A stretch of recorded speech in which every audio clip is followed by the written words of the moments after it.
नमस्कार साथियों, काव्य प्रसंग में आपका हार्दिक स्वागत है। आज आपके समक्ष लेकर आया हूँ कुमार विकल की कुछ कविताएं। कुमार विकल पंजाबी मूल के हिंदी भाषा के जाने माने कवि थे। उनका जन्म 1935 में वजीराबाद जिला गुजरांवाला, जो कि अब पाकिस्तान में है, हुआ था। 70 के दशक में कुमार विकल बहुत मकबूल कवि हुए। हिंदी में अकविता आंदोलन के प्रमुख कवियों में से एक रहे। रूसी और विभिन्न भारतीय भाषाओं में उनकी कविताओं का अनुवाद हुआ। हालांकि कुमार विकल की काव्य यात्रा बहुत लंबी नहीं है, वह लगभग 20 वर्षों की ही है, 70 के दशक से 90 के दशक तक। उनकी कविताओं की संख्या भी बहुत अधिक नहीं है, फिर भी उनके 3 कविता संग्रह हैं। पहला कविता संग्रह एक छोटी सी लड़ाई, जो कि 1980 में प्रकाशित हुआ। रंग खतरे में है 1982 में, और रुकमा दत्त मैं बहुत उदास हूँ 1993 में। उनका निधन 23 फरवरी 1997 में हुआ।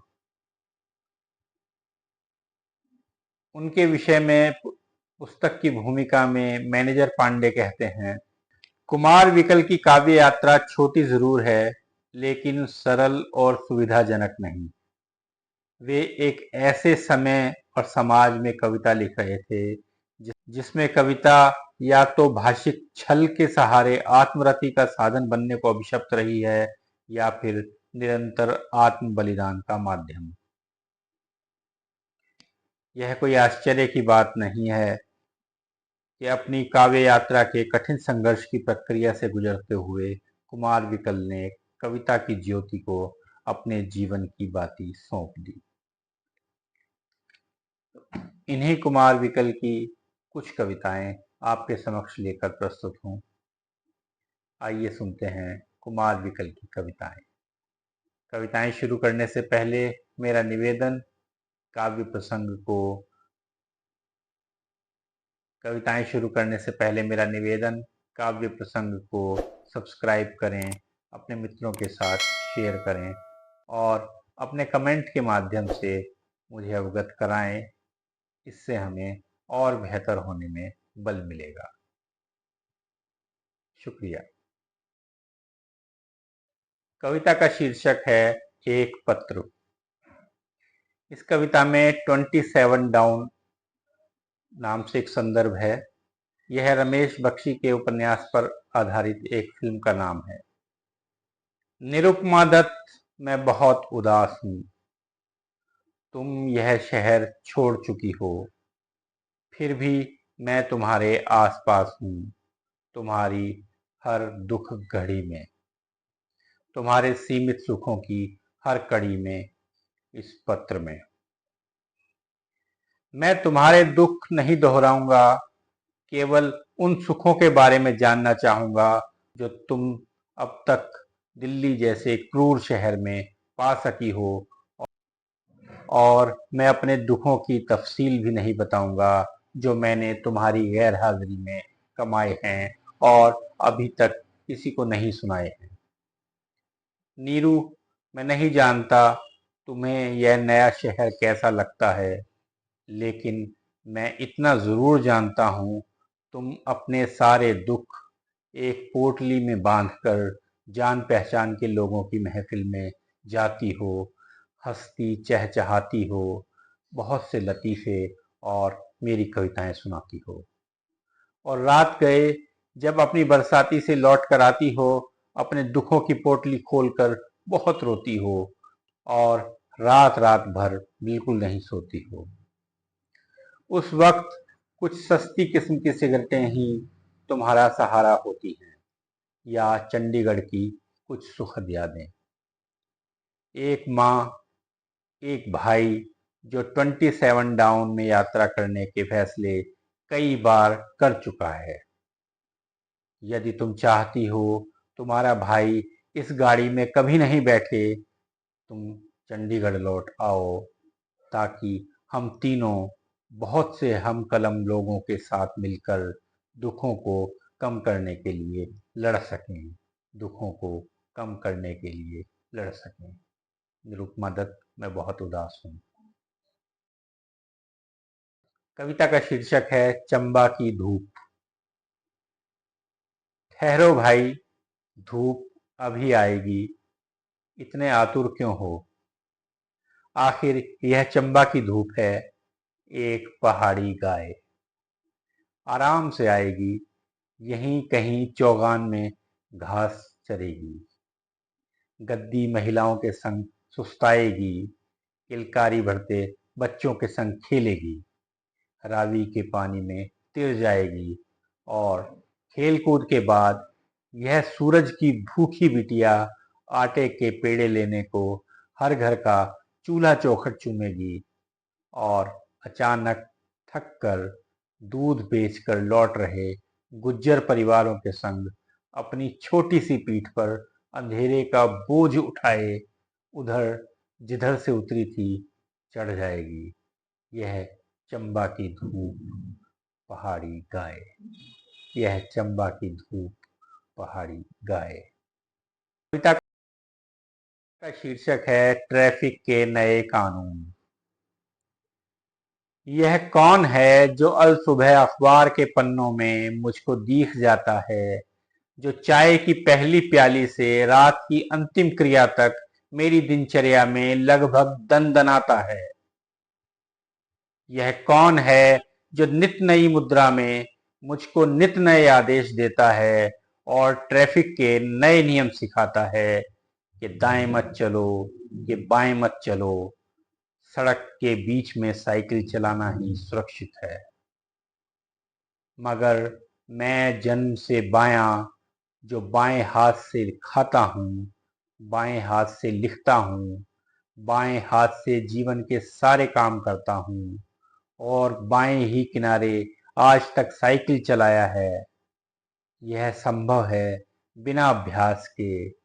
मैं जब कभी सड़क के बीच में साइकिल चलाऊंगा, किसी फौजी की गाड़ी के तले कुचला जाऊंगा।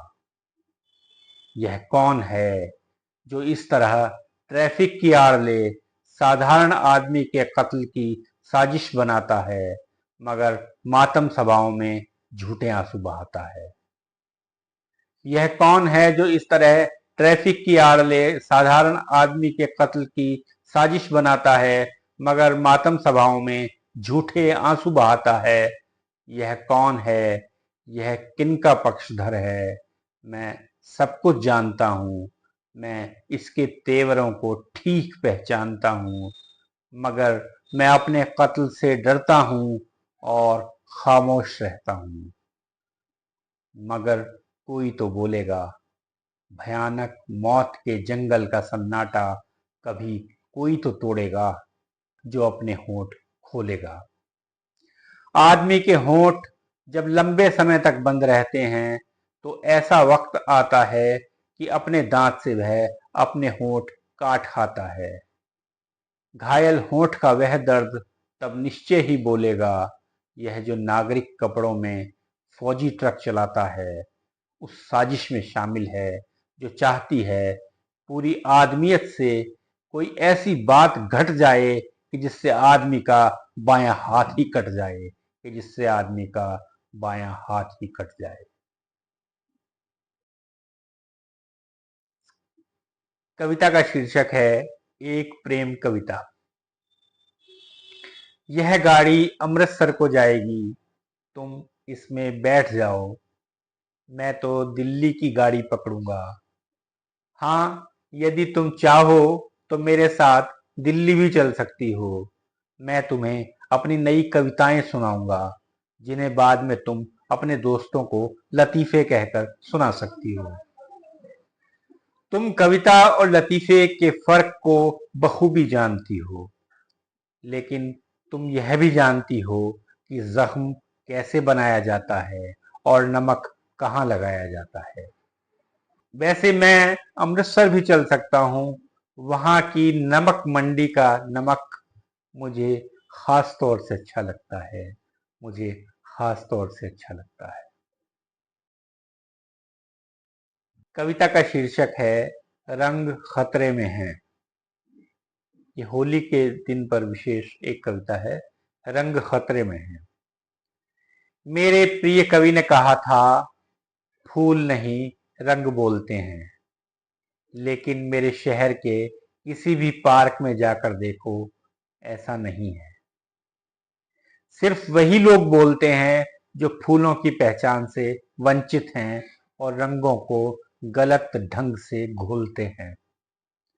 मसलन लाल रंग को हरे, नीले और पीले रंगों से मिला रहे हैं और काले रंग का एक ऐसा बिंब बना रहे हैं जिसे देखकर मुझे लगता है कि मेरे सामने फिर वही चिरपरिचित लंबी अंधेरी सुरंग है जिससे मैं एक बार पहले भी बड़ी मुश्किल से बाहर निकला हूं।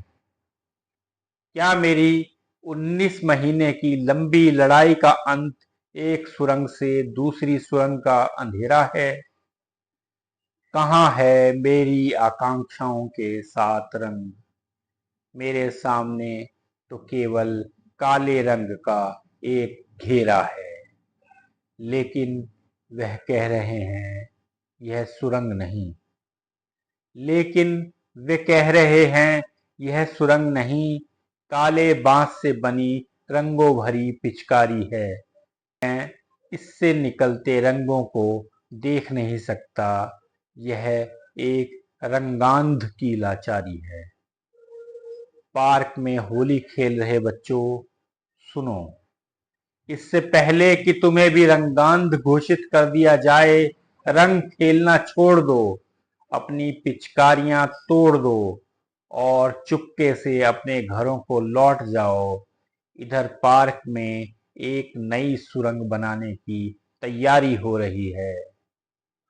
मेरे प्यारे चित्रकार दोस्त, अपने रंगों को संभाल लो, रंग खतरे में हैं।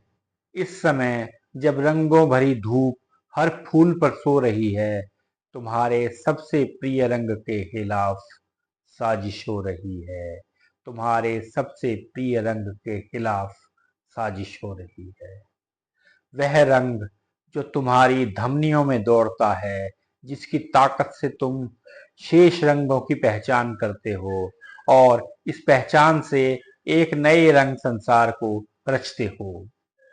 वह रंग जो एक शब्द से फूल तक की यात्रा में एक दर्शन में बदल जाता है, ठीक वक्त पर जब बोलता है, सुरंगों के भेद खोलता है। वह रंग जो दर्शन से कर्म तक की यात्रा में एक मजबूत हथियार बन जाता है, अंधेरी सुरंगें तोड़ने के काम आता है। अंधेरी सुरंगें तोड़ने के काम आता है। कुमार विकल। शुक्रिया दोस्तों, फिर मिलते हैं किसी और कवि की कुछ और कविताओं के साथ। धन्यवाद।